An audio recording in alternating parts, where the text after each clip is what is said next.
Welcome to the Fee-for-Service Dentist Podcast. Dr. Sonny Spira, today's guest, Dr. Elizabeth DiBona, and her office manager, Drew Keating.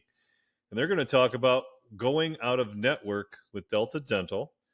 They decided in 2022 that as of January 1st, 2023, they were going to be out of network, or what they use is a non-contracted provider in Delta. In their office in New Hampshire. It's a 3-generation dental family. Going to talk a little bit about that, but we're going to mostly talk about what that looks like and how they did it. They lost 18% of their patients, which comprised 52% prior to them making the move. So if you do the math, they've done very, very well. It was a great move for them. They're finding it to be very well, and you'll enjoy the way she speaks. It's very easy to understand, and hopefully I don't interrupt her or bother her too much getting to the great stuff that she's got to offer. As always, our podcast is brought to you and sponsored by Kettenbach Dental. Kettenbach Dental is excited to announce the first major advancement in fluoride varnish treatments called Profisil, Profisil. It no longer with alcohol or resins. Patient will want this new treatment delivered by a muco-adhesive dimethicone gel, leaving a smooth, silky, luxurious feel. No more grit. Contact Kettenbach today for more details and do more varnishes that patients appreciate. 877-532-2123 or visit kettenbachusa.com. If you like the show, click like, subscribe, share it with your friends. If you don't like it, please tell me, sonnyspira@gmail.com, or you can hit me up on text 607-624-2962. Thanks a lot, everybody. Enjoy the show. My name is Drew Burns, and I'm a part of a small group of dentists who believe something crazy. We believe that the standard of care is just not good enough. We demand the best of ourselves and the best for our patients. We believe that the best way? No, the only way to practice dentistry is on our own terms. If you ask the dental consultants or the corporate CEOs, they tell you that what we're doing isn't smart, that fee-for-service dentistry is dead, and that the golden age of dentistry is over.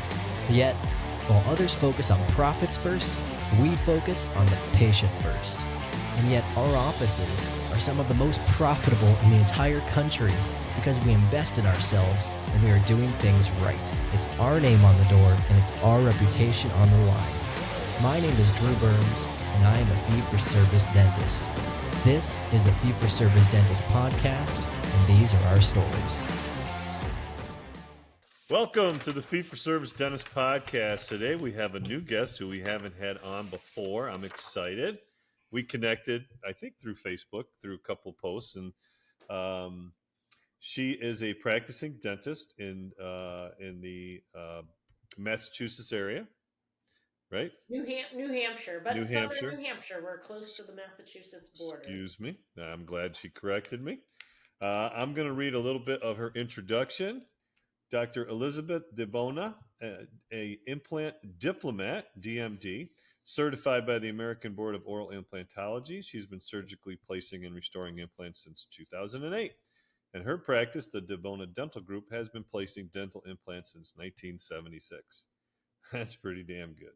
Dr. DiBona received her bachelor's degree from Brown University and her DMD from Boston University School of Dental Med, where she graduated magna cum laude.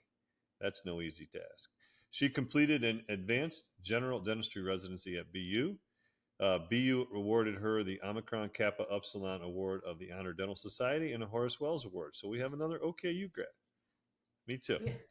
Dr. DiBona's formal implantology training was through New York University, where she trained with Dr. Norman Cranen, considered a leader in implant dentistry. As a third-generation dentist, Dr. DiBona inherited a gentle touch and a sense of compassion, earning her praise from her patients. She has the following certificates: Diplomat in the American Board of Implantologists, Fellow International Congress of Oral Implantologists, Fellow of the Academy of General Dentistry, Fellow in the American Academy of Implant Dentistry. I know some folks well. Invisalign certified dentist. Married, has 2 children. During her free time, she likes working out, Pilates, skiing, and playing the violin. That's cool. She loves reading fiction. John Irving's one of her favorites, and enjoying home cooked meals with her family, especially Mexican night. All right. So if we are all good to her, she's going to send us free tacos every Tuesday. So please welcome Dr. Elizabeth and another. We got an added bonus. She has with her Drew Keating, who's been her practice manager for the last 2 years. So as Drew said to me, he's here in a supportive role, but I know Drew's going to contribute because there's plenty of things we're going to talk about. So welcome. All right. Welcome, Thanks, guys. Tony. Thank you. How you guys doing? Excellent, excellent. We've got beautiful fall, crisp weather up here, and the leaves have almost fallen, and it feels like a great time to talk about dentistry. University of New Hampshire just played my boys at Syracuse the other night in their opening game Monday night. Oh, So great. kind of exciting. There's a connection we have that we didn't even know. Yes. Oh, that's great. So talk about it. Your dad was a dentist, started the practice, and then what was it like growing up with a dad who was a dentist? What was it like around the house? You know, he didn't talk too much about technical stuff at home, but he always seemed to enjoy what he did. I joke with my parents because this was back before HIPAA and everything was just more friendly. And, who'd you see? Were my friends in this week? And it's funny that I remember those dinner conversations. Oh, what did so and so say when they were in? But nowadays, you can't do that with HIPAA. I remember my grandfather was a dentist, but he practiced in Brooklyn, and my father decided to start a family up in New Hampshire. So I think my grandfather was always a little bit disappointed they didn't get to practice together. But I do remember one funny memory as a child.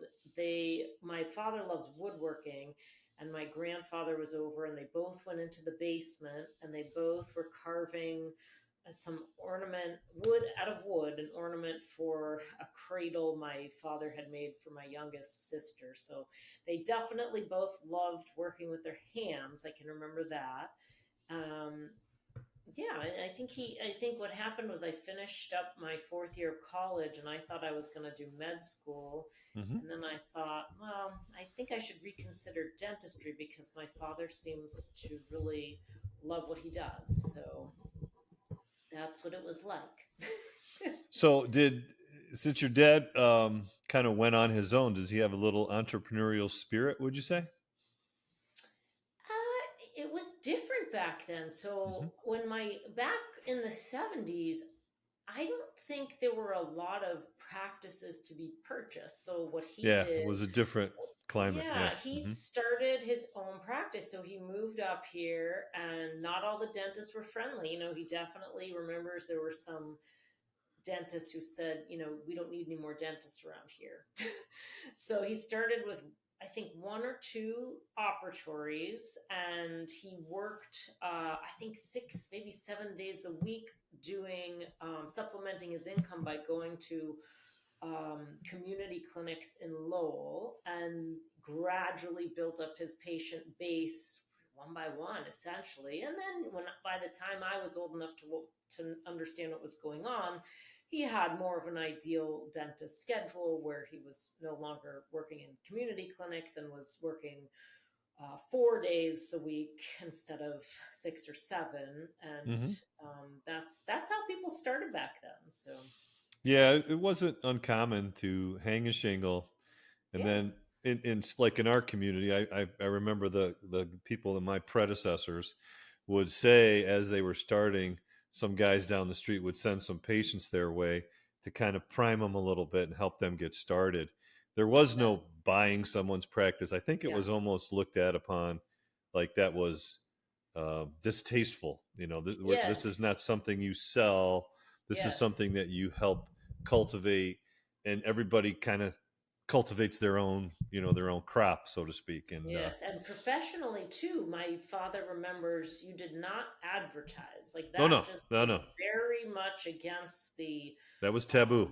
Yes, it was Hmm. taboo. I mean, Hmm. to even think of a TV ad would be just, Yeah, or your yellow pages, you put your name in yes, there, and it was not what they did back then. So it's become a lot different. And I think patients have more selection. They're able Mhm. to research more. I mean, back when my grandfather practiced, he was the neighborhood dentist. I mean, there was a lot more trust that they Mhm. knew Joe DiBona in the neighborhood. He had his office in the back of his house. Somebody had a Mhm. toothache, they'd call up my grandmother, who was his assistant and front desk and everything else.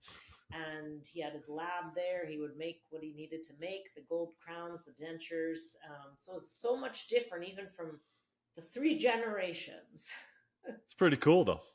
So, Yeah. but your dad, I mean, he struck it out. He's in an area that's not like he didn't grow up there, right? He grew up in Brooklyn, you Yes. said, and Yeah. so now he's in New Hampshire, which is the country compared Mm-hmm. to the city, and he started from scratch. So, uh, any conversations at the house, like over dinner, like either frustrations or like how he's building the practice. I mean, you had to kind of grow up a little bit in that environment. I think I was probably he was probably stable enough that he got over a lot of the humps when I was old enough to be aware of what was going on. I know that he said that he graduated without any formal business training, Oh and yeah. that wasn't something that came natural to him. And I think we're similar. We're not very business oriented people, but we know our practice and what the numbers have to be. Could I do this in any other field? Absolutely not.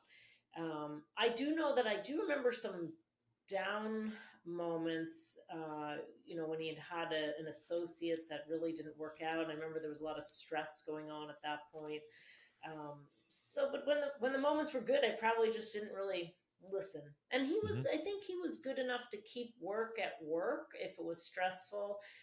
I was lucky enough to not be around it, so I'm sure he went through a lot of hurdles that I will have to get him on one of these days. But Well, I mean, that's a skill to keep the personal and the business yes, separated, because a absolutely. lot of dentists that I met took it home with them, and a lot of times the spouse or significant other would voice those concerns. The I had to dentist is practice pretty that calm. during the pandemic. So I took a lot of stress home. My kids saw me in not a good state. I was trying to get a PPP loan, and my bank was slower than molasses, and it was very stressful. And my sister was my bookkeeper, so there were some very Yeah. loud screaming conversations between the two of us. And Well, I've done a 180 since then. I don't check my work email. I have a separate account, so I'm very much focused on certain times of the day I'll do work, certain times of the day I don't, and I've set it up. And luckily, dentists we can separate, but it took some effort, and I had to put some effort into not talking shop. And even when I would see my father at family gatherings, I had to say, let's dedicate, this afternoon we can do a dental talk, and that helped me separate it. God bless you. I still struggle with some of that, but Yeah. it's healthier when you do have a little bit of a work life balance. Yes. So, what did his practice grow into? So, if he started in '76, you joined in 2008. What did it look like? Or give me a Reader's Digest version of how he grew that practice. So, as I said, I think he started with just maybe Hmm. him and I don't even know how many employees, but just one or two operatories, and ran a very lean, s- slowly growing practice. So then he was in the same location for about 44 years, Hmm. and it became like a maze of each operatory trying to be similar to the other operatory, but it was a mess of everything being not similar in terms of cabinetry and where equipment was. So that was hard to manage. And then he grew enough that he had an associate, probably halfway through so maybe 20 years in, he had an associate. He was always fascinated with and stayed up to current technology. So he was relatively early to adapt to digital software, thank goodness, because his handwriting was terrible. He always was excited to try new technology, like we had the E4D, the CEREC type Yeah. crowns for a while in the practice, lasers, I mean, all the implant dentistry, CBCT scans. So then he grew, it became, by the time he retired, it was me as associate, but I basically bought in as he was still there. And then one other associate.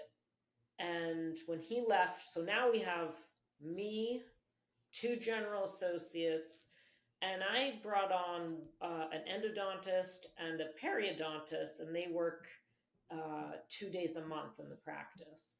I wanted uh, um, a group practice where we could really collaborate on treatment plans, have somebody in the office. There's no better way to communicate with another doctor or dentist is when you're in the same building, working there from the same software, looking at the x-rays, going through the CT slices.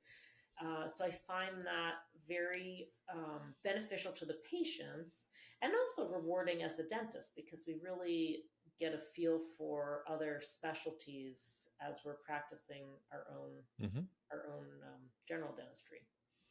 Okay. Now, at the time that you joined the practice, what did the physical office look like? How many rooms? How many So when treatment? I joined, we had, I believe, 6 treatment rooms, and the space was very small. It was humble. I think there was a proudness when I look back to it, the amazing dentistry we did out of that space. Now we moved across the street. I built from scratch a approximately 4,000 square foot building with 9 treatment rooms. It's the same dentistry being done, but I think the surroundings reflect the quality. Also, the team is able to flow so much better. Each room is exactly the same setup with the Mm-hmm. same cabinetry. We have a dedicated surgery room for implants. We have 5 foot wide corridors, which my husband highly suggests that the architect nowadays will say, well, you can get away with, I think what the minimum is, 3.5 feet, which is tiny. I Yeah, I think highly it's 4. suggest go wide with your corridor, because Mm-hmm. your team won't bump into each other as much. You're going to be handicap accessible, which is fantastic. Mm-hmm. So that's the new space. I feel like it matches the quality. Mm-hmm. Um, So you that added 50%. You went from 6 rooms to 9 rooms, right?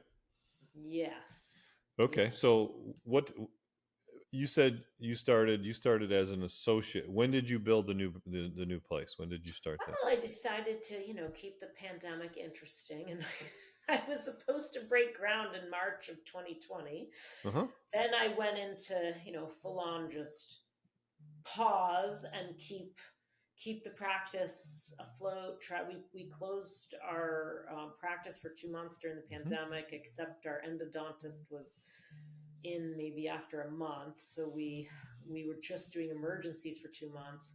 And then about a year after, I actually was surprised the banks were ready to lend again. And what better client to lend to than a dentist, because they just know that there's always going to be a need for dentistry. So it was tough building during the pandemic. The cabinet makers all got COVID at one point, putting everybody behind. So we had a lot of COVID related delays, but I feel like I'm on the very bright side of this long COVID slash building adventure, the Mm-hmm. roller coaster. So now I'm coasting. Pardon me 1 second. Somebody's ringing my doorbell. Sorry. Yeah.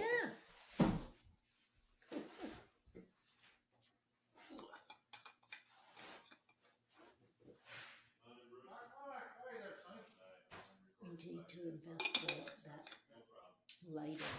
Like, if we stop, I guess we still use that ring light, but we can. We could use the lights that we have in the other room.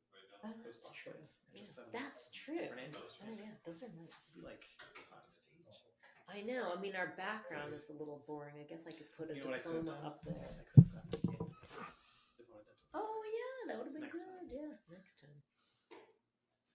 The retractable one, yeah. Okay. So when you got the loan at a pretty good time interest rate, right? Right before the interest rates went Absolutely. I crazy. can't remember exactly what it was, but I think it was as good as it gets. Nice. Hey, nice. Yeah. Fantastic. Yeah. So you take the loan, you do it right. I mean, good for you. What we did, we renovated one space completely. We have a couple offices. One we completely renovated and gutted, and the other one we just modernized it to useful like what our other offices were. And boy, it was actually it was a smart thing because I had something to do every day. I got up and I was working. I wasn't doing dentistry, but Yeah. I was out of the house and busy. And it was nice because it wasn't crazy. You could get what you needed. The stores weren't depleted yet, and kept a couple contractors busy. They were happy to have the work. Oh, that's good. Yeah. So let's fast forward now. So 2021, you build this new place. You 50% increase.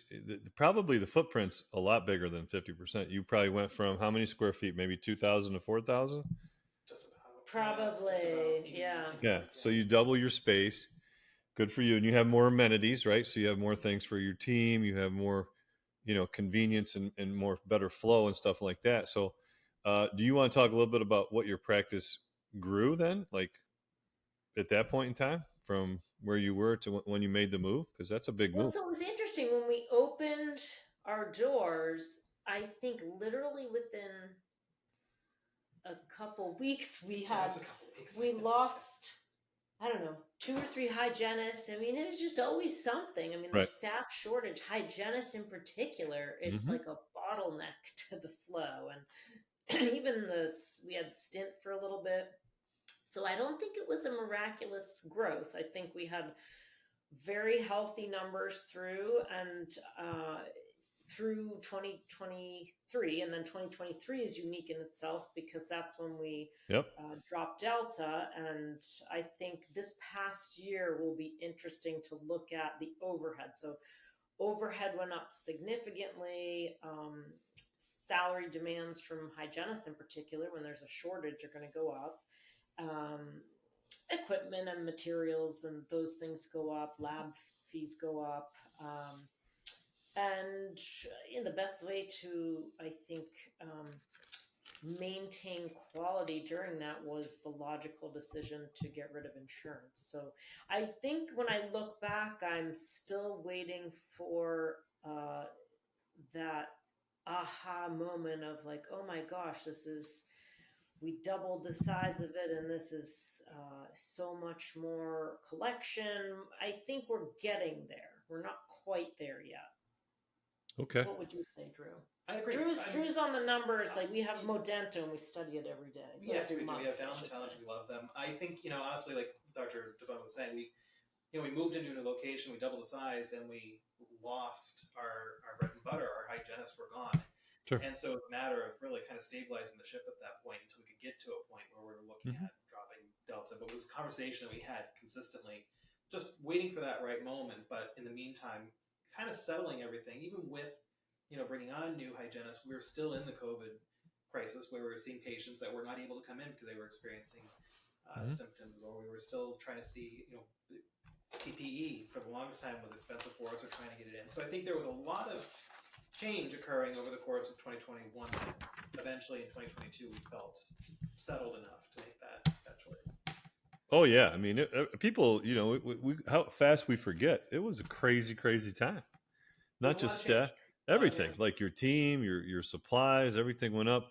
When I'm going to ask you, because we do want to get into, and the main gist of the today's conversation is about dropping a Delta Dental for yourself, which was the only participating plan that you were involved with, and you made the decision. I want to know more about how you made that decision. Like what were the factors that came in and you said, okay, this is the decision we have to go. And what did your practice look like in terms of how many patients were in network with Delta at the time? So why don't you cover Yes. just start with the birth of the idea. Where did that come from?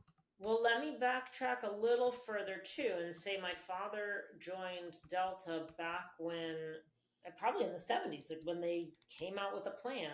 And he said that they not only matched most of his fees, but he said, I think they even paid more than my crown fees.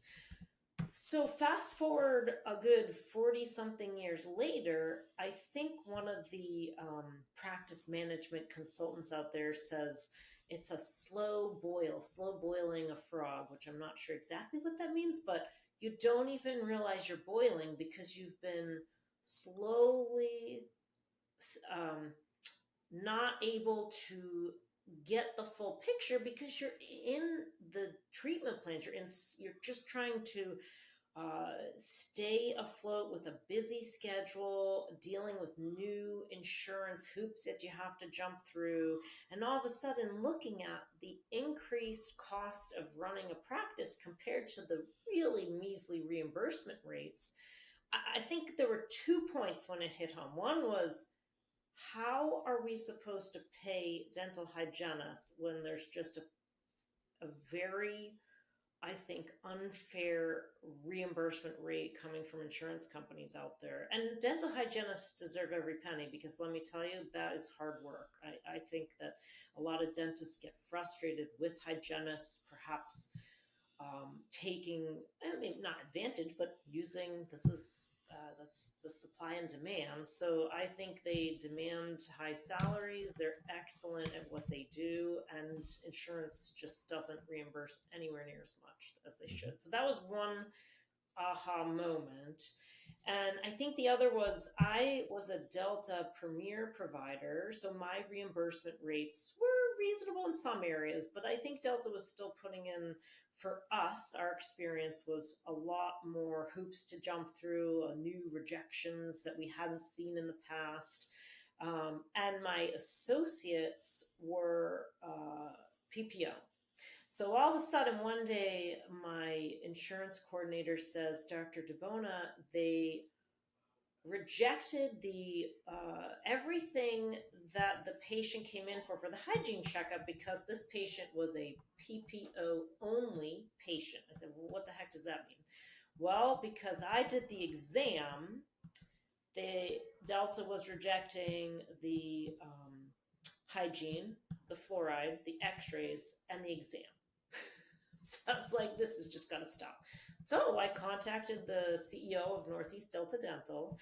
He passed me off to somebody else, said, oh, contact this person. They can help you with that. I explained exactly what I'm going through, and they were of no help. I mean, the emails were just, they know what we're going through, and a lot of other dentists are going through that. And you know what? It was actually a great thing, because if they had obliged and made my associates premier, I probably would have still been in Delta. And I think it's been almost a benefit that their plan is just not helping dentists at all.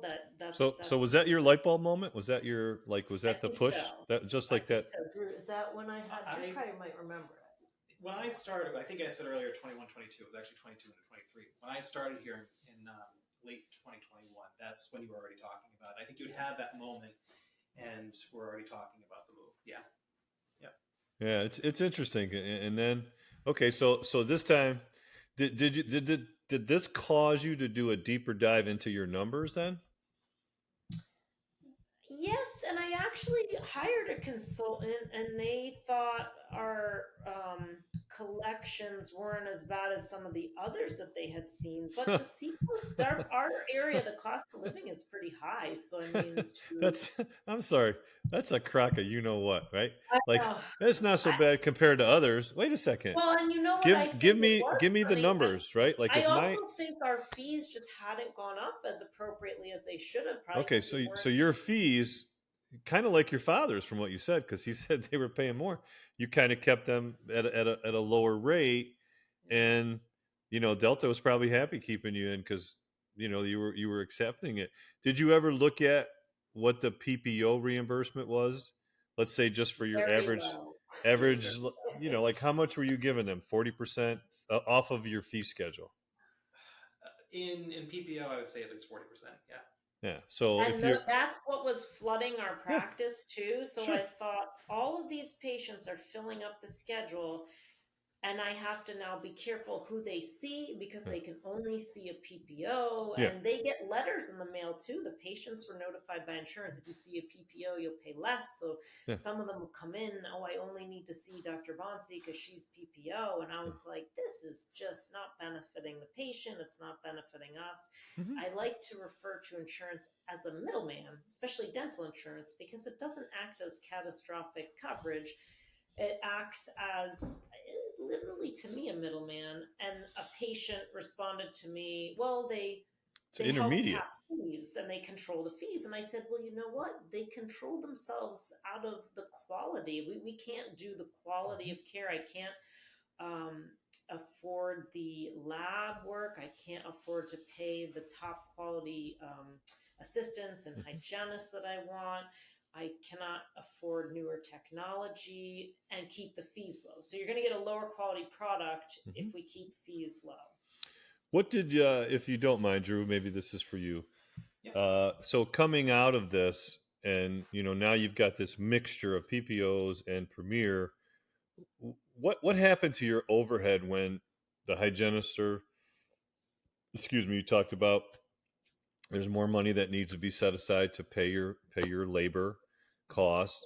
What was your what did your overhead look like, and what did it grow to? If you give me approximates, or you can give me exact, like. I don't know if I was necessarily in the conversations with the overhead at that point. I'll be honest with you. I know. So, just as an example, we were, paying normal rates for our hygienists here that can measure it with the area. But when we go and we start looking at hiring stint employees because of the staffing crisis, we were paying upwards of 25-30% more for an hourly rate, plus on top of that, service fees that go along with hiring these employees. So I would say that it was a significant cost increase overall for us, but I don't know if I have the specific numbers on that for you. Sorry. That's okay. I mean, do you have an idea, Elizabeth? Like what your We ran an overhead number at one point, and we wanted to find out hourly operation costs, mm, and we should probably do that again soon. We did it before we left insurance, before we went fee for service. mm-hmm. So I think because our numbers we wanted to kind of wait a year to truly analyze this past year with Mm-hmm. dropping Delta. So we'll have to come back on the show and Okay. present an hourly rate to run the practice when we were in network, and then what it is now. Okay. Well, you said you looked at your numbers before you decided to drop, right? Mm-hmm. Do you want to share what some of that looked like? What that looked like at that time? So the percentage of patients with Delta was 52%. So yeah. 52% of our patients were Delta patients at that point. So every other patient that walked through your door basically was a Delta subscriber. Okay. And the number was going up because of more PPO plans out there. Sure. So Delta, I think, has Going up, but also your revenue is going down because they're bringing less money in. Exactly. You're working harder, you're making less. Yeah. We live in an area too, or we work here in an area where there are several larger manufacturers, Sure. technology companies, retailers that have their main headquarters. They're all jumping onto the Delta bandwagon. And Sure. That's where we're seeing a huge influx for. Okay. Okay, but I think the one thing you point out is someone else said this. If you change, like if you start to drop, like let's say you have 4 plans and you drop the worst one, what you might find is you'll fill in with a lot of the other plan patients. So if your plan and strategy is, listen, I'm going to go out of network completely in the course of 3 years, you have to be kind of mindful of what comes into those, quote, new spaces when those people are not there. Okay, so 52% of your patients. Do you have an idea how much revenue was coming from that? Yeah. We did run that number. When we made the decision to drop it, was about 24% of our collections were 24%. 24. So 50% of your patient base brought in 25% of your revenue. Yeah. Wow. That's eye-opening. Yeah. Now, is that including what they paid as well on top of the Delta parts too, or no? Yes. Yep. Okay. Wow. That's eye-opening. Whew. That's a big number. It was a big number. Yeah. Yeah, but I think it's helpful. I mean, if 50% of your patients were bringing in 50% of your revenue, then it's like, oh, it's tougher because if you lost 50% of your patients and you only lost 25% of your revenue, boy, the number of what you'd need to replace that at a regular fee schedule, I don't know the math exactly, but it's a smaller number, you know? Oh, yeah. So talk about what did the practice look like? Give me an idea of what your average day looked like when you guys were fully engaged and fully in network with Delta. Well, we had 4 to 5 hygienists. Even at that point, yeah, we had 5. Three general dentists and so we kept everything the same, which was great. 3 general dentists and 2 specialists. How about yourself? Like, how many patients are you seeing? Like their patient flow? Would you say, like on average, 8-hour day, I'm seeing 15 patients? Patient exams, so our hygienists get 70 minutes for the basic pro, first of all, and then they can customize their schedule how much they need for scaling and root planing and so on. I would probably see, I don't know the number of patients. I always find that hard to answer because I could see like 3 patients and have a whirlwind of a day if it's no. Just an idea of the flow. 6 to 7 patients in my chair doing treatment. I don't really double book. I like to, if I double book, it's the double book column is just observation, like suture removal, oral cancer screen follow up. Well, you're doing a lot of surgery, right? Sorry, I said you're doing a lot of surgery. How about your associate docs, because they're in the PPO? Were they like on a hamster wheel a little bit more, or no? Yeah, so I think Dr. Bonsi, who was the PPO, was doing probably maybe more composite restorations. But crowns are our bread and butter still. I'd say, I think the treatment we still do is pretty similar because we educate the patient as to what treatment options are best. So we were pretty effective before Delta with offering patients the ideal treatment. We did not want insurance to interfere with our recommendations for what they could receive. I think I'm not going there. I'm just kind of curious, just to give a snapshot there and then a snapshot now. Like, what would you say the differences in flow now? General. More time. So absolutely. So when we dropped our network, it was out of network.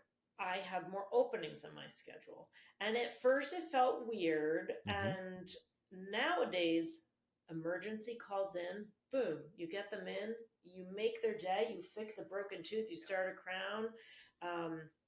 You're able to focus and give more of your brain power to fewer patients. And I think my ability to problem solve, to treatment plan has improved because I have more time.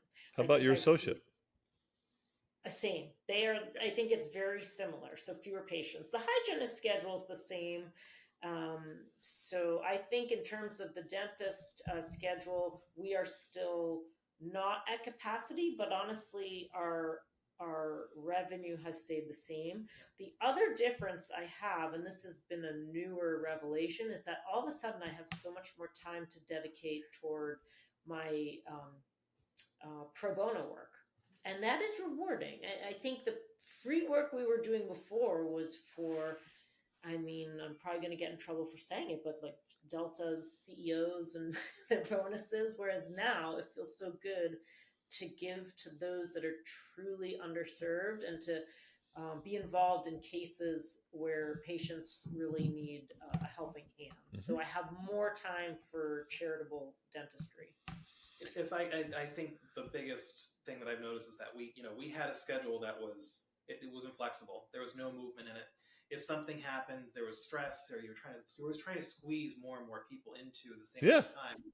You were pushing new patients out. They were coming in for their new patient exams 7-8 months out for their first hygiene visit. It was really just being in the network really kind of dictated our days for us and So filled it with patients, but yeah. not the way that we wanted it to. But coming out of it, you see how much more relaxed people are. We have a schedule that we can flex and work with our patients and accommodate them.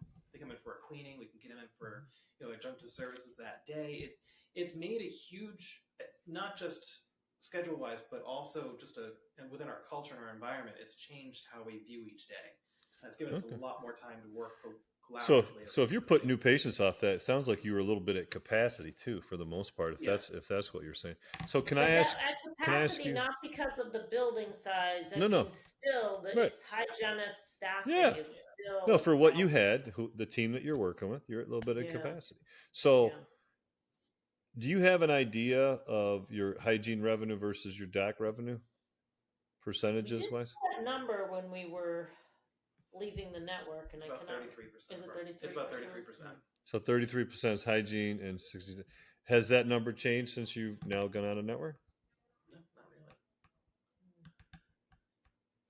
really. Sonny, one other thing before I forget to mention too, we've had a tremendous amount of patients this year express gratitude in the form of written Google reviews.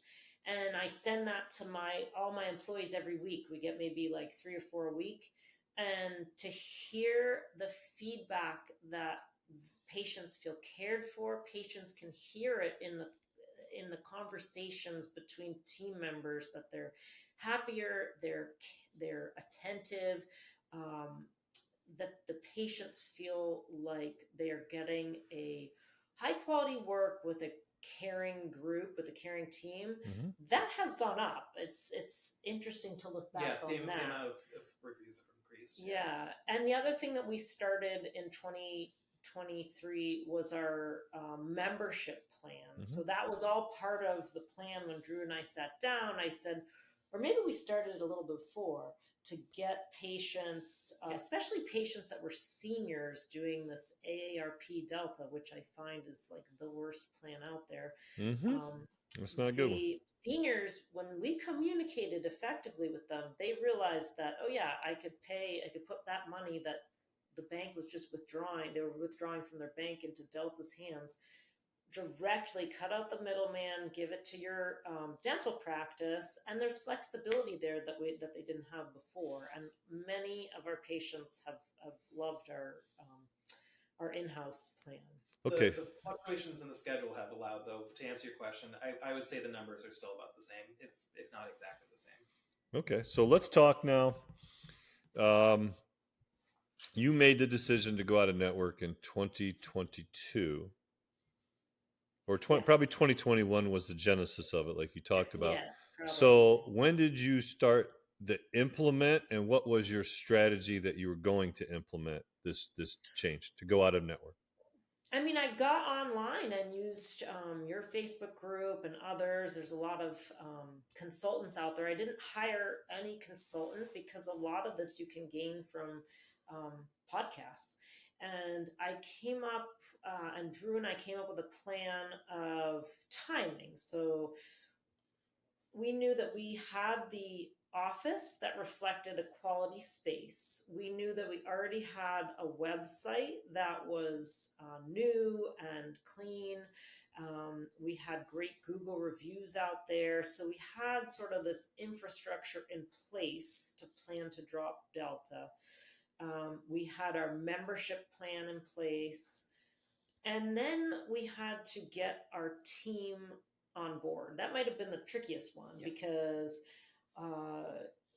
they get concerned. I mean, probably job security is one of those concerns, because all of a sudden your numbers drop and maybe the dentist is going to trim some of the team down and cut hours. And you can do that. I had worked so hard to get this team that I told Drew, I don't want to lose anyone. I'd rather have some openings and fill that. So we knew we'd take a percentage of what we were writing off to Delta and invest that in a videographer. So that's one thing we hired, a SEO, a little bit more in search engine optimization. And and we just did a magazine that'll come out soon. So we knew we'd invest some more in external marketing. But how about specifically, how are you going to handle it with your existing patients? Like, what was your plan, and how are you going to present it? Like, give me an example of what did you do with your team? How did you present it to them? How did you quote sell it to them and get them for a buy-in? Because they got to buy in. To me, Yeah, it's you're either in or you're out.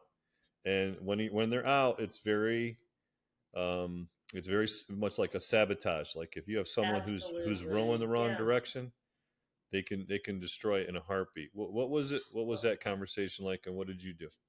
I think you have to start, your dentist has to start from maybe the top down. So I had to get Drew involved heavily. So our practice manager, they have to see the light at the end of the tunnel. When it makes sense to the practice manager, then we hit maybe the team that's been here the longest and those that maybe like our insurance coordinator and What did you tell them? our well, we told them pretty similarly and they knew what we were going through, jumping through the hoops, and how the reimbursements were going to affect quality. So it's similar to the conversation we were going to have with patients. Mm-hmm.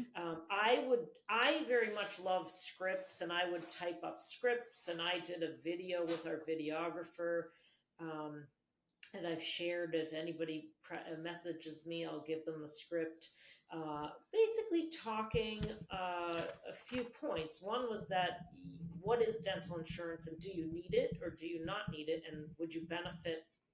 Maybe thinking a little outside the box. So once your team understood it, everyone on your team had to be comfortable talking about it with patients.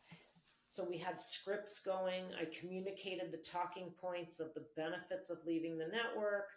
I had practice conversations within our team. Some people were maybe more comfortable than others. We also documented every chart note. We have open dental software. So every Delta patient that came in over the 9 months we were planning this, we would put a code in, like had the Delta drop conversation.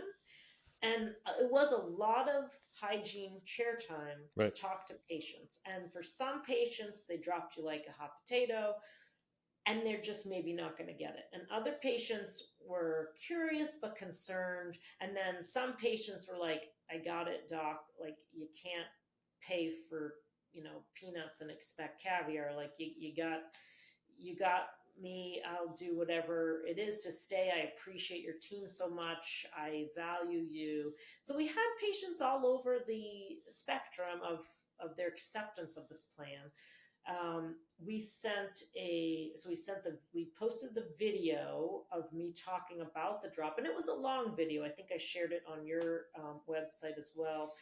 A lot of docs were saying, oh, it's so long, but for some patients, they might want that background. We sent a letter to our patients, and Drew, what was in the letter? The initial letter was just outlining and explaining the decision to leave the network. We called it, we weren't going to be contracted with Delta. We didn't say we were leaving that network. We weren't going to be out of network. We were deciding to not be contracted with Delta. That was the first sort of letter of intention that we delivered about 6 months prior to dropping Delta. And then again, reiterated the same message officially 90 days before we left the network. I think Delta required a 30-day notice to our patients. We wanted to give them the heads up early enough that they can make decisions. But all along, the conversations with our staff and with patients was really about transparency, why the decision was being made, and then also making sure us as a team, we had a consistent, concise message that we were saying the same things, we all had the same beliefs. So how did you get that? How did you get that concise message from everybody on the same page? Dr. DiBona mentioned the scripts that we had, but we had a couple of staff meetings here where we talked about, we raised concerns. Tell us what you're feeling, what's your emotion, where are you coming from? One of our employees has been here for 25 years. So she's seen the ups, the downs, she's seen it all, and she was really afraid that we were going to lose every single one of our Delta patients. And we had to put it into black and white numbers for her and just show her, we could lose X amount of patients, but with the work that we're putting behind it, showing her that we did have a plan to draw in new patients above and beyond, that we could balance it out. We could still ride this out and see new patients come in. Once it didn't happen overnight, once we kept drilling that message in, keeping it alive, keeping the conversation going, she started to come around to it. And it wasn't really until probably about 2-3 months into it that she said, I see what you're talking about now. I get it. She sees all the claims that come in. She does our nightly deposits. She could see the rationale behind it. There were employees that just didn't want to buy into it. We had to have those conversations, hard conversations with them that this is the direction we're going in. How many did you lose? How many employees? Yeah. Really? 0. Yeah. We didn't lose over that. We didn't lose a single one. I think when they stepped back and they could see the results, when they saw the schedule change, when they started to see that we weren't losing the patients that they expected, they bought into it. They understood. You just opened up the door. Now I got to ask a question. Okay. About how many patients or percent, like what's the results now? Because you guys did it as of January 2023. What do you guys, I was going to ask Dr. Elizabeth, what's your sense of how many people, but do you have an idea of how many people stayed, how many people left? Number. It's 241 patients, or 18% of our Delta patients. 18% left or 18% stay? That we lost. 18%. We retained 82% of our Delta patients and lost 18%. All right, so you guys really got to talk about your magic formula, because that's exceptional, 82%. Right. I really think it comes down to we didn't. So you're going to have another capacity problem real soon. Right. We jumped into it with the idea that we planned it out over the course of a year. We said January 1st, this is going to be our date. We're doing it, and we got everybody to buy in before it. We started the conversations, with patients ahead of time. Then we really hit the ground running. Probably I would say May of 2022, where we started with the actual letters. We had maybe like an abridged version of Dr. DiBona's script that she used in the video. We put that in patient goodie bags after they left, after their hygiene visit. Really keeping that message alive. We also put my number down, Dr. DiBona's email, so patients could call us and email us directly if they had questions. And we sat down with them. We had those one-on-one conversations with them. And a lot of the times, we have a good pool of patients that have been here for 40, 45 years. It came down to, you've trusted us this long. Please give it a try. Who was your primary, if one person, like I talked to most people, and they, like a good friend of mine said, most of his hygienists got the contact, and that was the first person or first point of contact. Another friend of mine is in Cleveland. It was kind of his receptionist. Who did the primary explaining, would you say, for a good majority of the patients? 2 people. We had one hygienist, Donna, who is, we call her the cheerleader of the office. She rings bells for the DiBona Dental Group. She absolutely adores the practice, and she listened to us. She understood what we were talking about. She knew what Delta was doing, and she has a cult following of patients that come to see her. So she did a lot of the talking to patients, and she honestly, when we lost hygienists, she was the one that stuck with us throughout the entire time. So she saw the majority of patients during that lull that we had.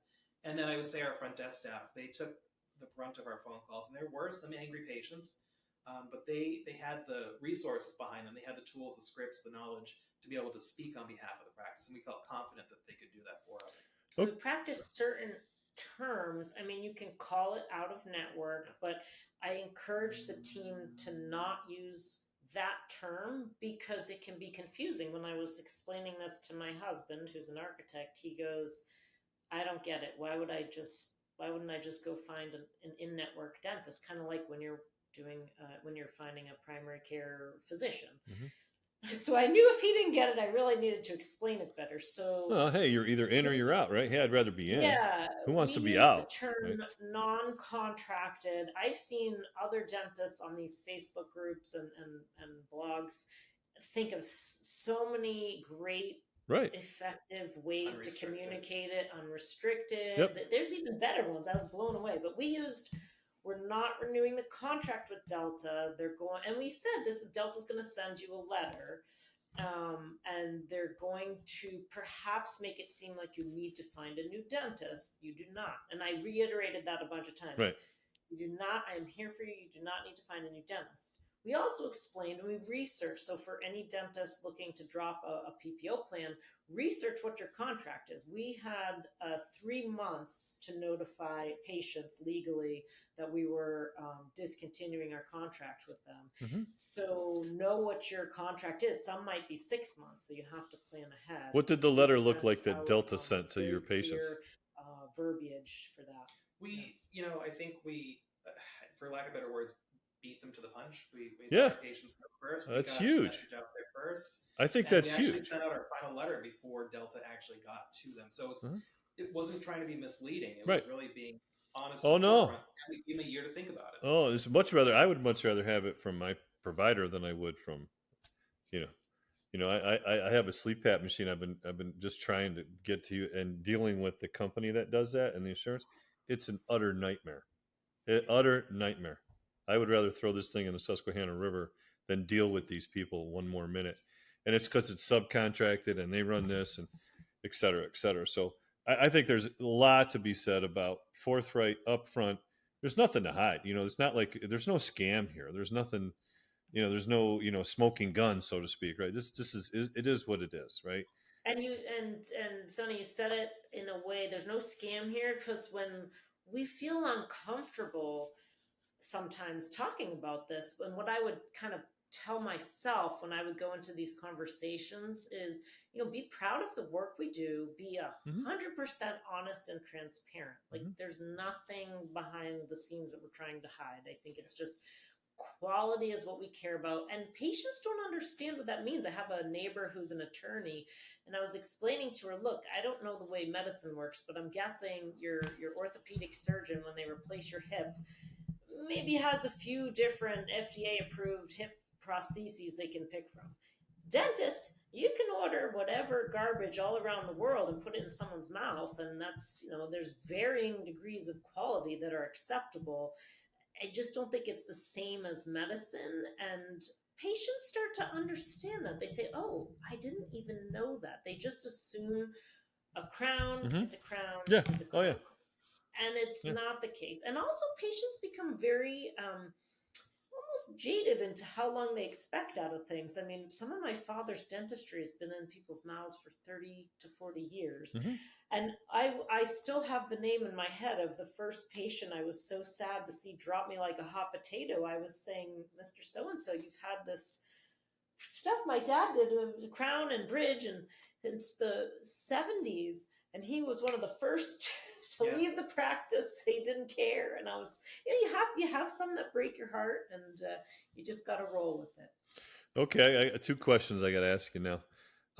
Does Delta in your state still send the insurance check to your office, or do they send it only to the subscriber? So they send it to the patient, but interestingly enough, one of my colleagues just texted me the other day. Her colleague is a periodontist as well, and I think either in Maine or New Hampshire, and they were leaving Delta or left Delta, and they explained, Delta's going to send you the check as the patient, and this patient said, and the patient was a lawyer, and said, that's illegal for them to do. So I don't know what's legal or what's not legal, but apparently I don't take that guy's word for it. And got the checks to. I think it has to do with how they run it in different states, because I've seen that just states, across the states. New York State, they absolutely will not send it to your office unless you're a contracted subscriber, contracted provider. That's almost easier for us. We did have a little hiccup the other day. A longtime patient of mine who just adores the practice and has worked with me on implants and crowns and extractions. He was frustrated because he said Delta wasn't sending him the checks. When we looked it up, they had been sending him the checks. Yeah. He must have been throwing them out. So there's a couple little hiccups. But one of the issues that we've had is that we find that now that Delta is paying the patient directly, it's taking a lot longer than, say, we would receive the electronic fund transfer. So it's taking, upwards of 4 to 6 weeks for patients to see their reimbursement. Really? Yeah, it's unfortunate to see. Usually it's quicker. I mean, wow, that's insane. Well, but guess what? Now they got 500 or 600 people that can call and complain about that. Yeah. not just one dental office, right? Yeah. Power in numbers.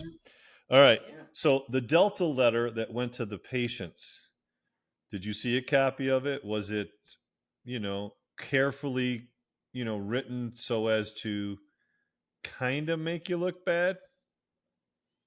It was written in the, I don't remember the exact phrase they used, but it did indicate that fees would be more expensive, they'd be paying out of pocket, that there were less expensive alternatives, and to reach out to their Delta representative directly.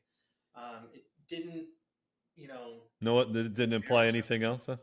no, Okay. no. It said that we had made the decision to Mhm. leave their network, and that unfortunately would mean higher costs for the patient. And I believe the letters they get with their reimbursement check shows them how much less they would have paid Oh, if yeah. they go Yeah. to The EOB does, yeah. Oh, yeah. They got to constantly bring that home, right? So, Yeah. okay. So, uh, okay. So you right now are the teacher. I'm the pupil. I'm thinking, hey, I might want to go out of network. What's your secret sauce? What did you do that I should do um, to, just pretend you've never heard another word from another person. You're just talking to me. And what would your advice be to me on to successfully transition from a contracted provider to a non-contracted provider? I do like that term. How would you do that?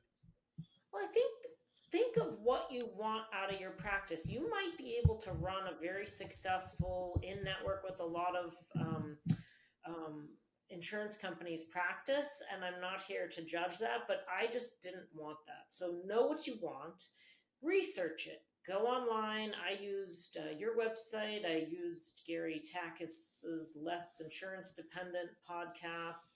It didn't take too long to really research. I mean, I maybe spent like 10 hours total on podcasts before I had the vision. It just, once you have the time to pull away and think about what you want and how to get there, it all sort of makes sense. If you know you want to leave um, the insurance network and become fee for service, I think you have to be likable.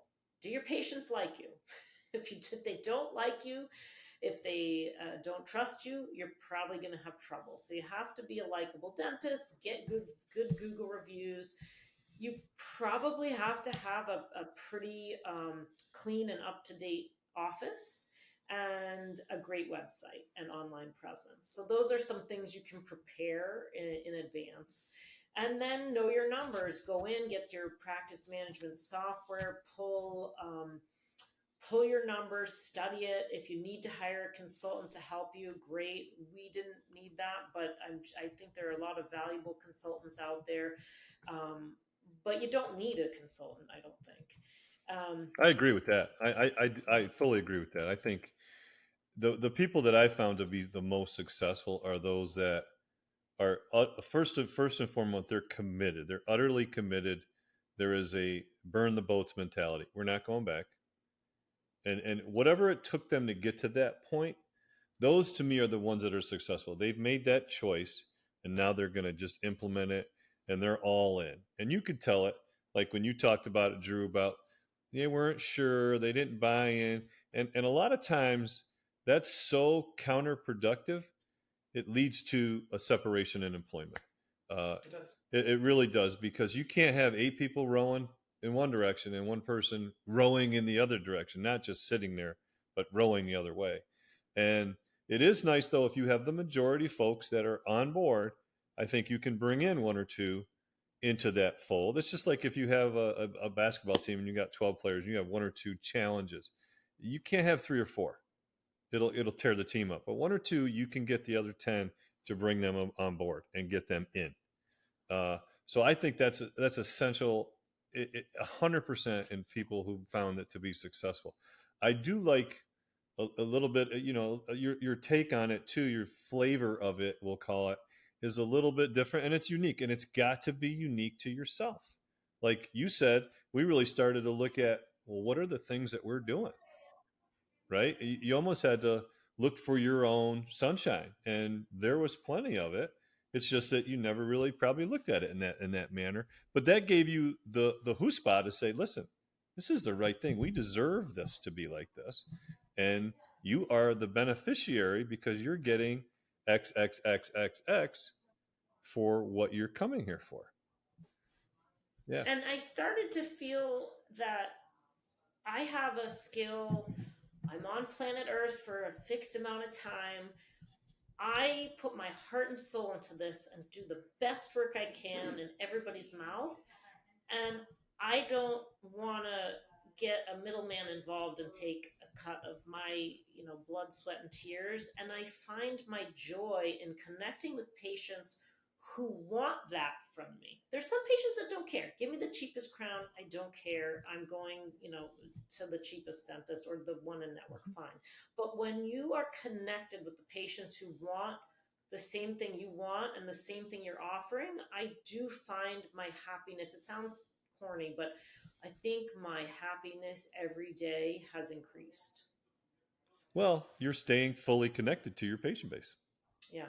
Right? Just like you said, there's no good to be middleman. appreciated because not everybody can do what we do. And for insurance to be, basically paper pushing and meddling with people's treatment plans, at just some point you just burn out. I mean, they're not breaking their necks, taking plaque off teeth like the hygienists. It's or risking a needle exposure because they're seeing more patients and they, are getting tired.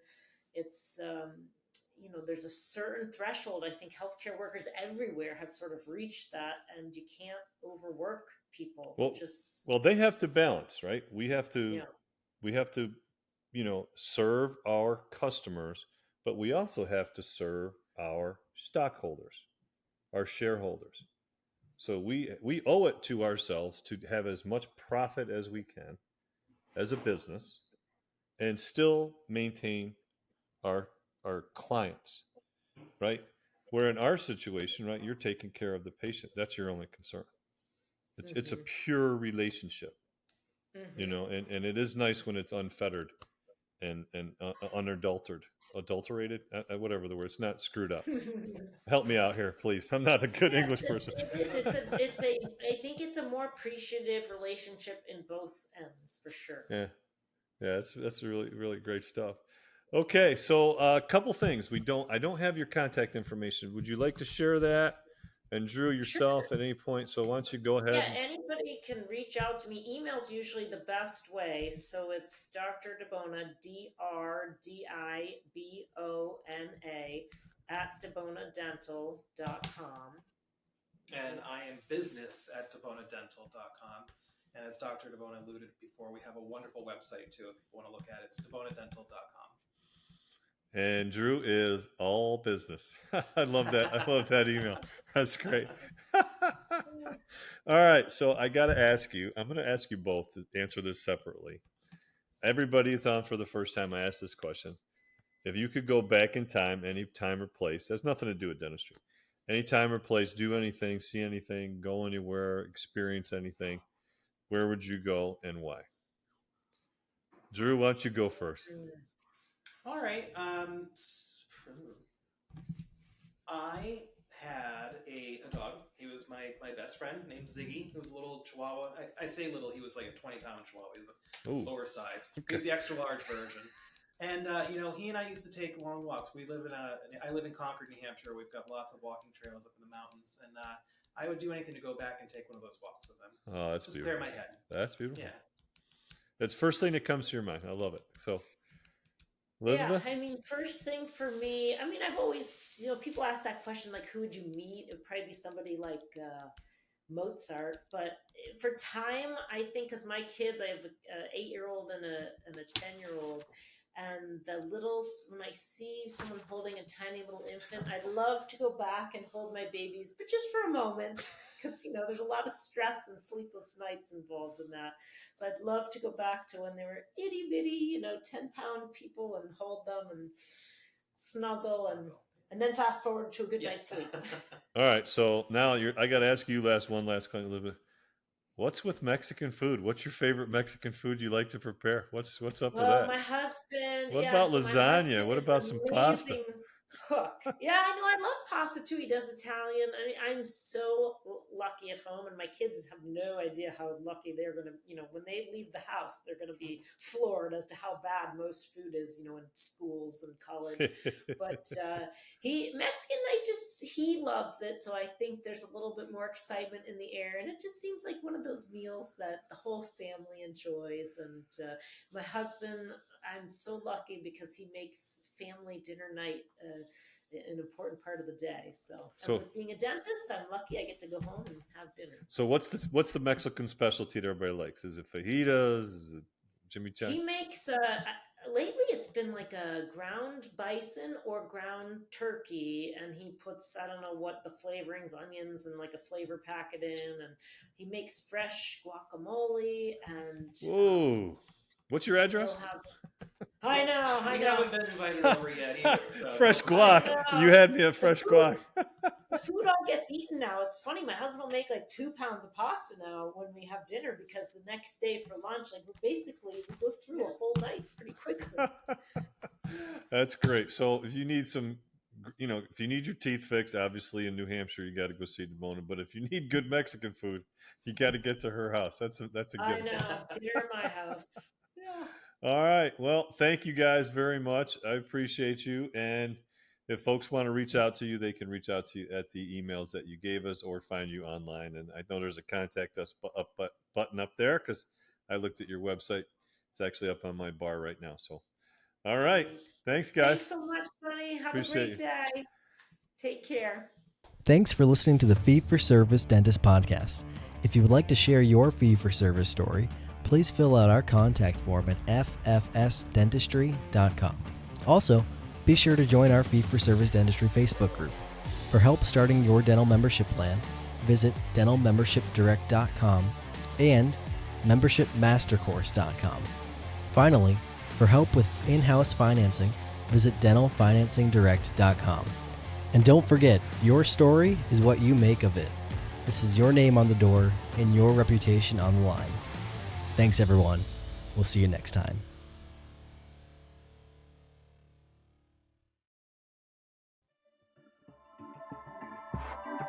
This has been a Rogue Media Network